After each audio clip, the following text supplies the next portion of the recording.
I was born as a boy, but inside and inside I feel like I'm a girl. For transgendered Canadians, the fight against discrimination just got harder. The Senate has now approved amendments to a bill that aims to include gender identity under the Canadian Human Rights Act. Bill C-279 was introduced to protect the transgender community, but many now feel the amendments will do more harm than good. Joining us now is writer, poet, and trans activist Nikki Ward. Good to have you here, Nikki. Thanks for having me. So how do you see this as doing more harm than good? Well, firstly, unfortunately, there's a technical issue at stake here in that the bill has been derailed. It was passed at the lower house, the House of Commons. When it got to the Senate, they basically stalled it. And now, as a result of these changes, it's going to be pushed back down to the lower house, which means effectively it kills the bill overall. Regrettably, in addition to the injury of having this bill taken off the table, and by the way, this bill isn't about washrooms, this is about employment, housing, education. Shelters. Shelters, indeed. Access to healthcare, I mean, really serious things. But in addition to the injury of it being sent down and basically, you know, struck off the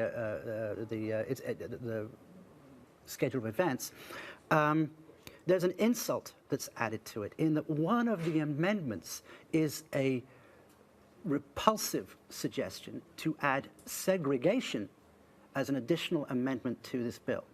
And what this would do would segregate trans people, not just from washrooms, but from other safe spaces like rape crisis centers, breast cancer screening, a number of gender-oriented services that would be segregated for trans people. Our community is frankly reeling from the shock of this. Is it hard to remain positive? And we were talking a little bit before this interview.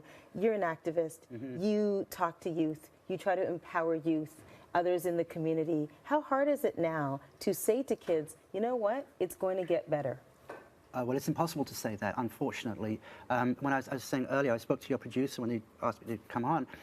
We're in the process right now of burying yet another trans person in our own community. Last year, I had invited me on before the Trans March. Of the people that I marched with last year, like 8 months ago, 5 of them are now dead. There's a loss of hope. Absolutely. I mean, it's a direct human cost to this. This isn't abstract or some kind of issue about morality. This is a life and death issue. And so telling children, or adults for that matter, that not only do they not have equal access to basic things like healthcare and housing, but they are to be segregated as second-class citizens. I mean, it's just appalling.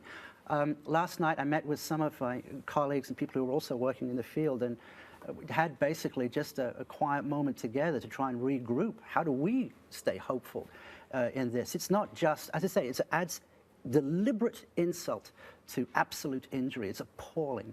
We're going to continue to follow this story, Nikki. Thank you so much for being here. Thanks very much.